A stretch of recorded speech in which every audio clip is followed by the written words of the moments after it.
Bueno, vamos a hablar un poco de la composición de grasas y aceites. Y bueno, obviamente dijimos 97% de triglicéridos. Los triglicéridos son prácticamente 3 ácidos grasos, porque el glicerol es un alcohol muy pequeño, o sea que lo definen prácticamente el ácido graso que los compone. Acá les traje unas tablas que yo fui preparando en función que fui recolectando de las bases de datos, de distintas composiciones de aceites. Esperen que voy a poner el puntero láser. Distintos tipos de aceites y de grasas para que analicemos más o menos los componentes. Estos les dije que están regulados genéticamente, pero también hay algunas influencias ambientales, o de, digamos, de tratamiento durante el cultivo, o en el caso de animal, de la alimentación que se le dé, que digamos puede hacer variar un poquito esta composición. Obviamente el efecto ambiental es mucho menor o mucho menos significativo que la carga genética del, digamos, del material de donde se obtiene, del origen de ese aceite. Veamos rápidamente la composición de algunos de ellos y les voy a ir marcando, ahí sobre todo les resalté en rojo algo que los caracteriza a esos aceites.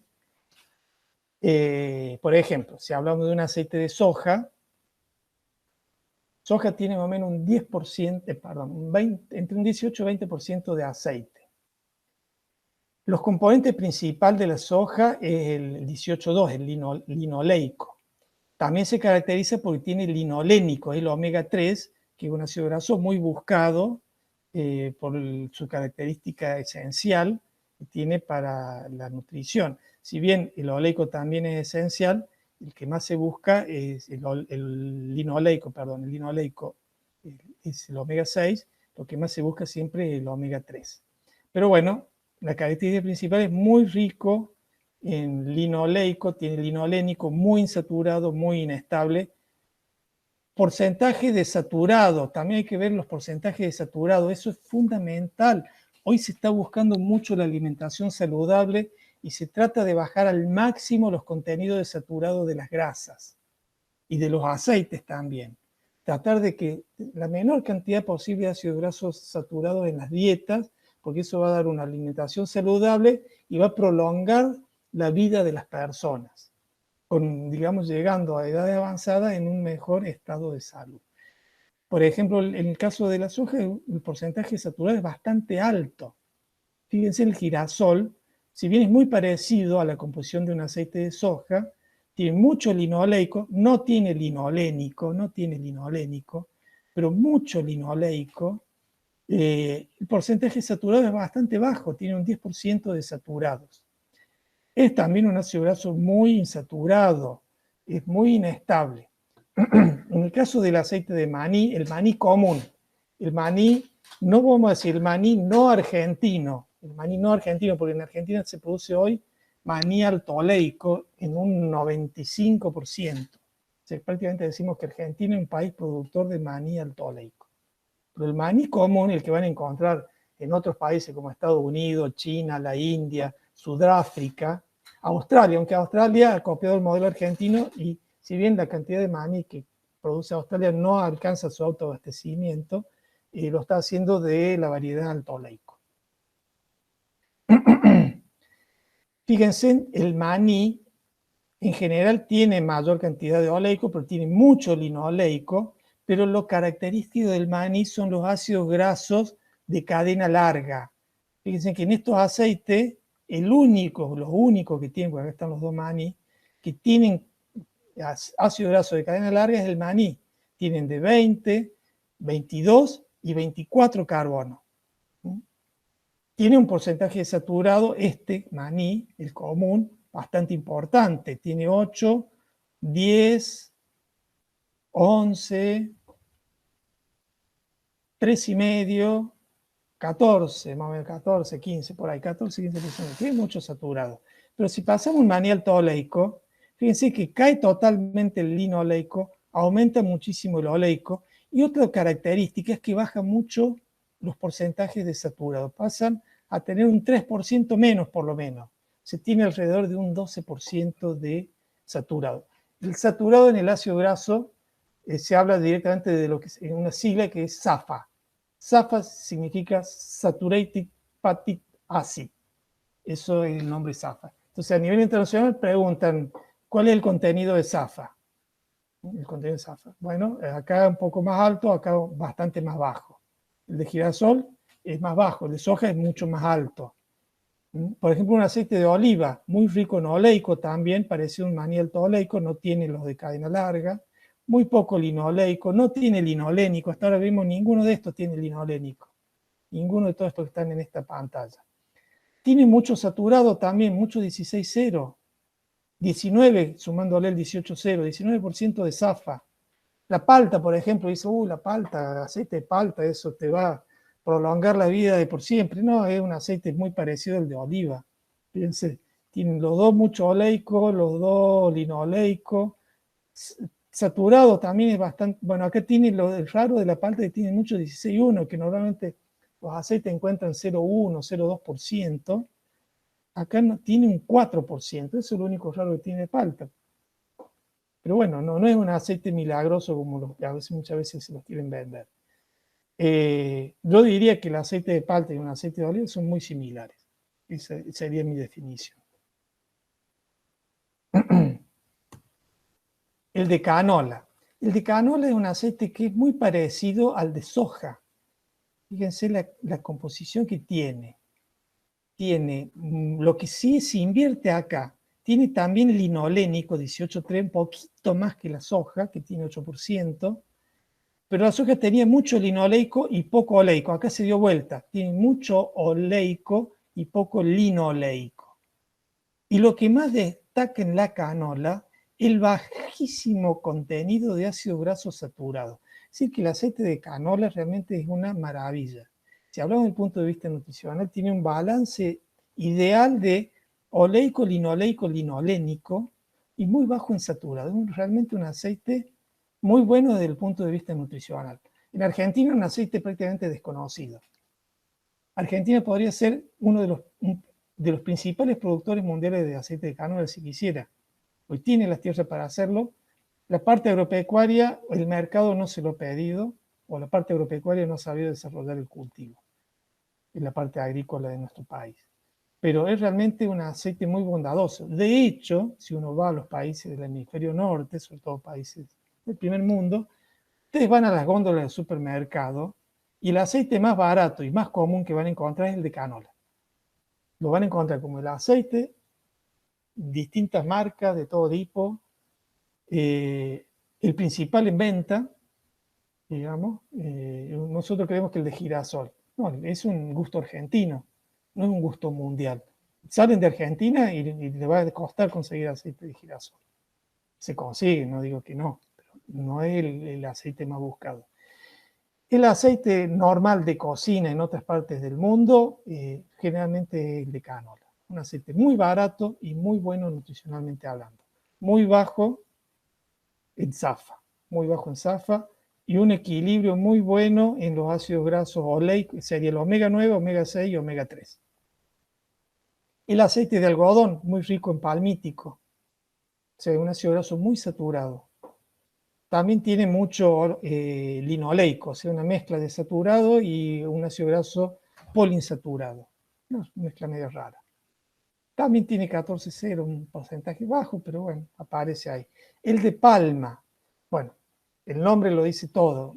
El principal ácido graso es el palmítico, 48% 16,0. Ten en cuenta que el palmítico y sobre todo el esteárico son los que promueven la síntesis de colesterol en el organismo, y normalmente ese colesterol se asocia con las LDL, o sea que es lo que llaman comúnmente como el colesterol malo, lo pongo entre comillas. Entonces el aceite de palma es un aceite realmente barato, porque es el más barato de todo que hay en el mercado internacional. Se usa mucho en fritura por su alta estabilidad dada por el palmítico, un ácido graso saturado, muy rico en saturado, pero desde el punto de vista saludable no es lo más, digamos, ideal, para decirlo de alguna manera. Industrialmente es muy usado en procesos de fritura, es semisólido, Normalmente se calienta el tambor que lo contiene, se lo agrega al freidor y se preparan papitas fritas. Todos los snacks se preparan mucho con aceite de palma. Le da mucha estabilidad al producto. Recuerden que los productos que se hacen por fritura absorben una gran cantidad de aceite, y si ese aceite es muy inestable, como puede ser un aceite de girasol común, pues está el girasol alto oleico, que no me di cuenta de agregarlo a la lista. Un aceite de girasol común es muy enranciable el girasol. En cambio, el de palma no se enrancia, es muy resistente a la oxidación.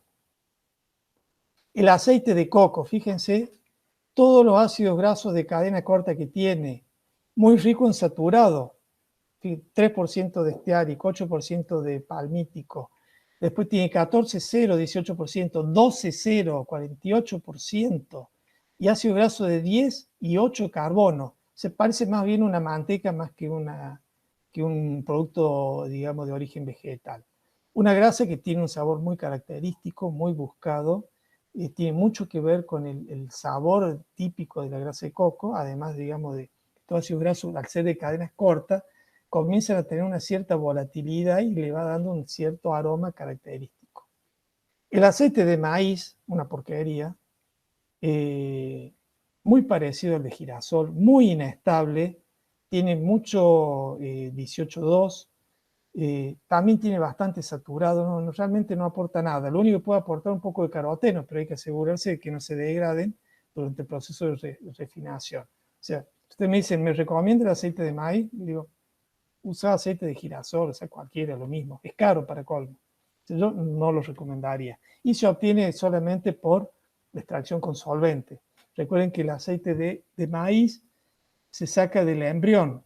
Cuando se produce, se hace la polenta, salta el germen donde va el embrión, entonces es riquísimo en fosfolípidos, el embrión es muy membranoso, es riquísimo en fosfolípidos, ideal para obtener probablemente alguna lecitina, aunque yo comercialmente no se encuentra mucho lecitina de maíz, muy rico en fosfolípidos, hay que desgomarlo y luego hay que refinarlo. Cuando se refina se pierde prácticamente todos los carotenos, es decir, que el color amarillento es más dado artificialmente seguramente. O sea, no, es un aceite que a mí no me atrae mucho. El de nuez, un aceite realmente muy lindo desde el punto de vista nutricional, muy bajo en saturados, tiene mucho linoleico y tiene linolénico, 10%. Es como un aceite de canola, pero acá se invirtió el oleico con el linoleico.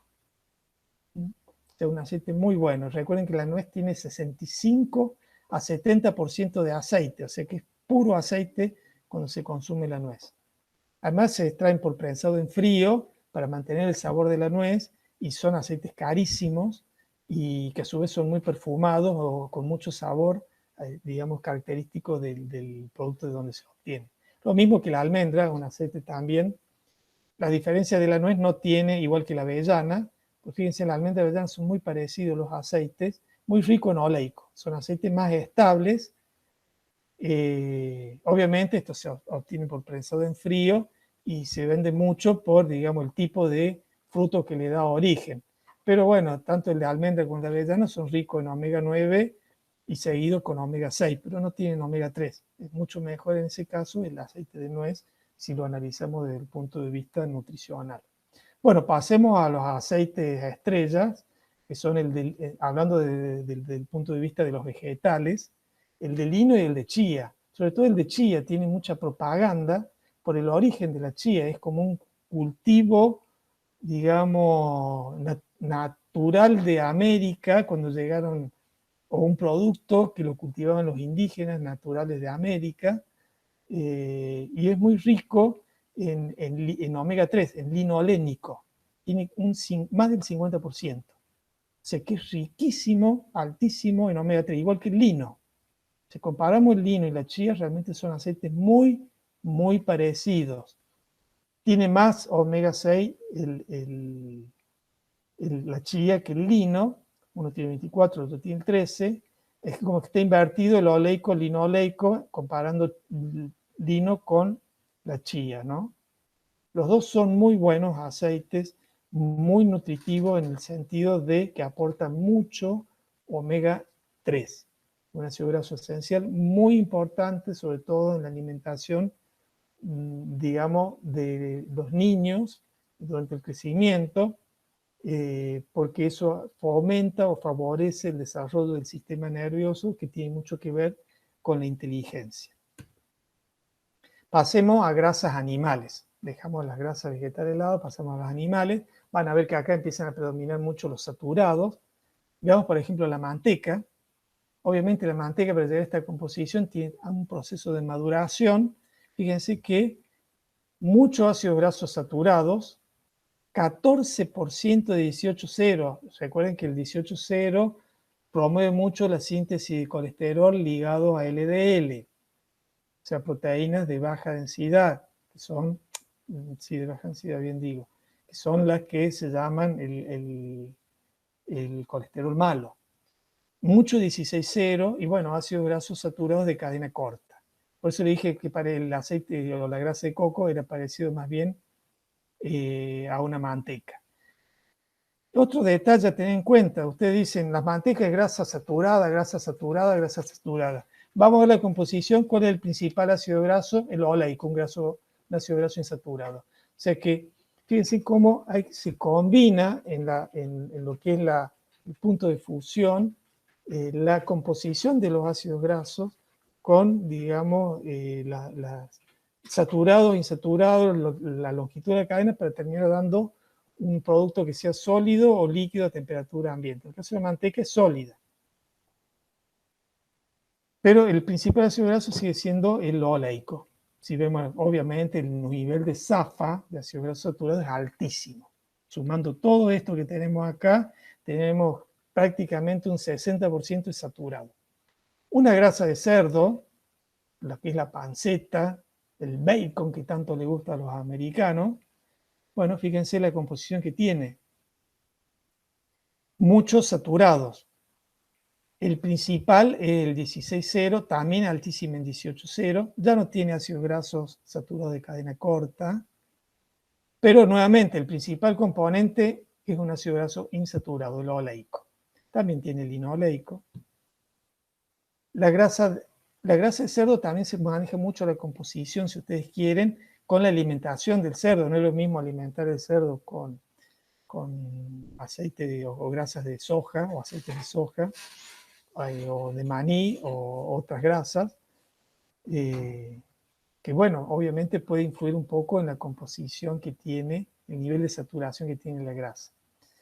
En el caso de la grasa vacuna, muy rica en 18,0 y 16,0, es una de las peores, si se quiere, de las tres grasas que hemos comparado, muy saturada, muy saturada.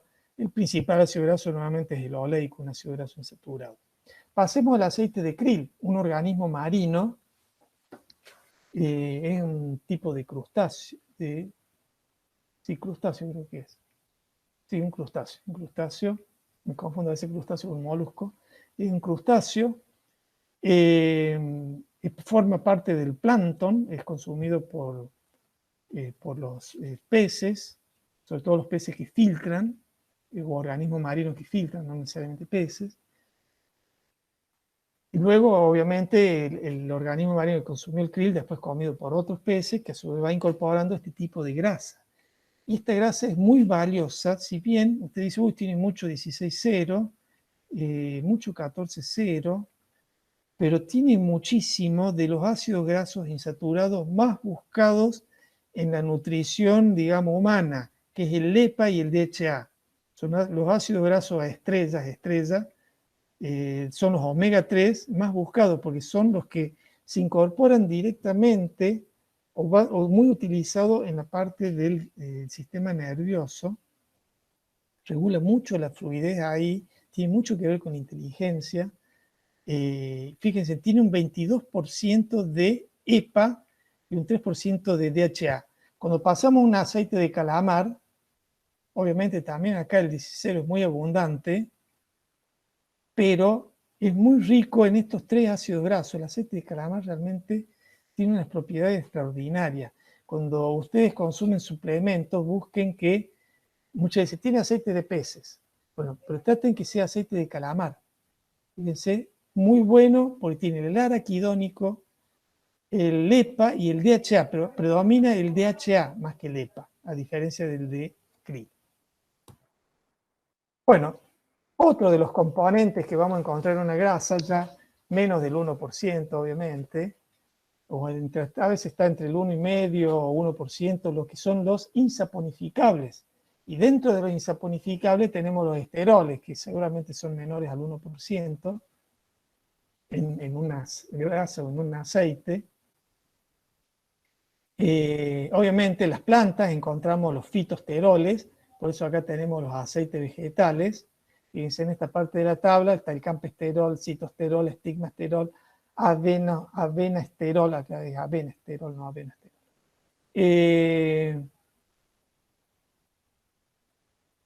Fíjense, son los componentes principales. Tienen colesterol. Ustedes dicen, no tienen colesterol. Sí tienen, no tienen, sí tienen. Claro, cuando es menor del 1% no se declara. Tienen porcentajes muy bajitos de colesterol, no 1%, 1 miligramo por cada 100 gramos de grasa. Cuando es menor a ese contenido, no se declara. Fíjense que es característico para cada tipo de aceite.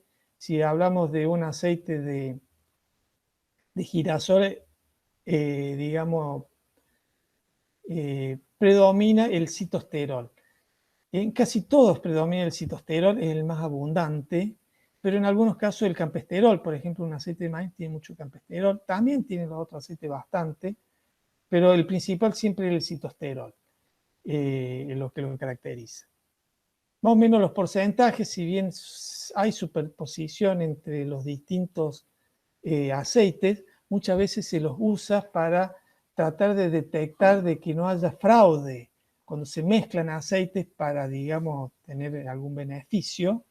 Y normalmente, por ejemplo, un aceite de maní que cuesta cerca de $2.000 la tonelada y un aceite de girasol que ronda los $1.000 la tonelada, se le agrega un poquito de aceite de girasol, algunos industriales lo hacen, obviamente porque se puede mezclar y pasar desapercibido. O sea, normalmente las adulteraciones ahí no tienen que ser más del 10%, porque si no ya se empieza a detectar midiendo los fitosteroles.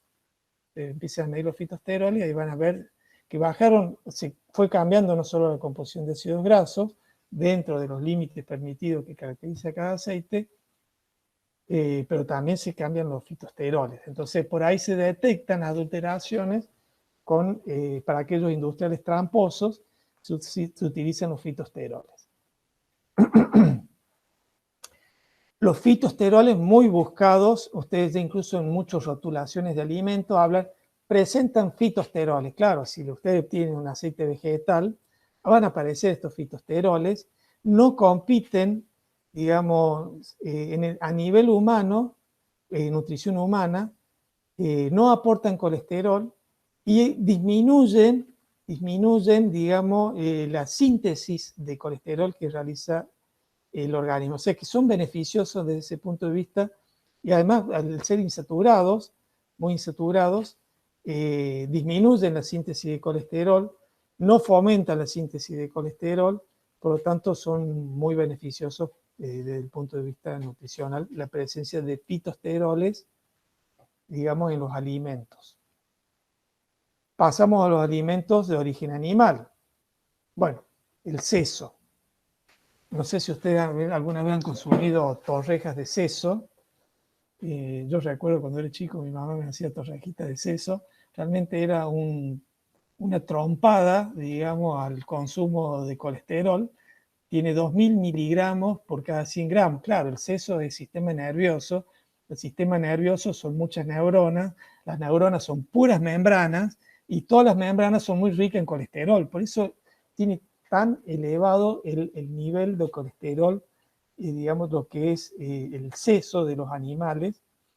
Y bueno, en ese sentido, no es un alimento muy saludable. El hecho de consumir seso, que es el cerebro de la vaca, no significa que le vaya a fomentar a la inteligencia y por otro lado les va a terminar tapando las arterias si lo consumen en abundancia.